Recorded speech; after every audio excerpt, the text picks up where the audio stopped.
अब करण इनसे मिला, ये हवे हमार बॉयफ्रेंड। बॉयफ्रेंड? बॉयफ्रेंड? तू तो एकर नाम भी ना जानत रहलू। अरे अब इतना सारा बॉयफ्रेंड बाड़े, केकर केकर नाम याद रखी। अच्छा बाय। और का मंगाई तोरा खातिर? कुछ ना, बस हमार पेट भर गई। हाँ।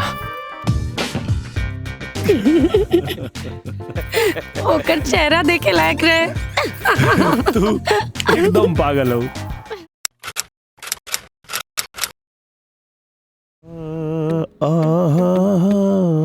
जब हमार मेहरारू अंजलि हमके पहला बेर मिलल रहली। अरे यार, वो लड़किया तो हमरे और ताकतिया।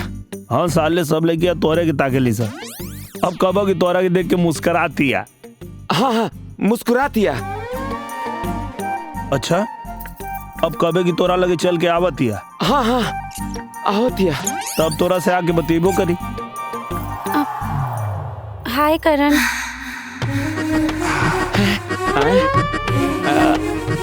अरे ई करण ना, ई तो हरीश है। ओह गॉड, ये कितना हैंडसम बा। हम अंजलि, मिसेस सिंह के बेटे। अच्छा तो बैठी ना।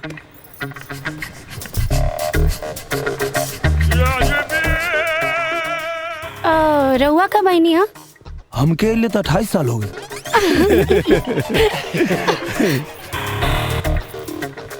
तो रउआ हमरा बारे में का जानल चाहता नी? सब कुछ।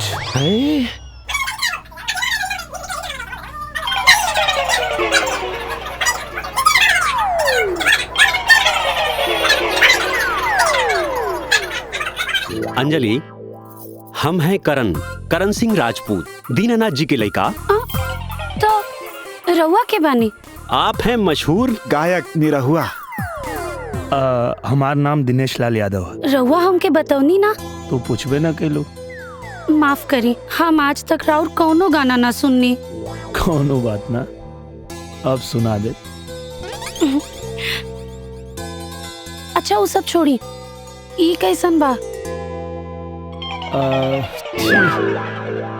अब करण इनसे मिला, ये हवे हमार बॉयफ्रेंड। बॉयफ्रेंड? बॉयफ्रेंड? तू तो एकर नाम भी ना जानत रहलू। अरे अब इतना सारा बॉयफ्रेंड बाड़े, केकर केकर नाम याद रखी। अच्छा बाय। और का मंगाई तोरा खातिर? कुछ ना, बस हमार पेट भर गई। हाँ। ओकर चेहरा देखे लायक रहे। तू एकदम पागल हो। अच्छा, अब हमके भी लेट होता, हम चलत आनी। कहाँ? घर है और कहाँ? का भइल? कल फिर आइबू यही जे 7 बजे। पक्का आइब। Bye bye. बाय।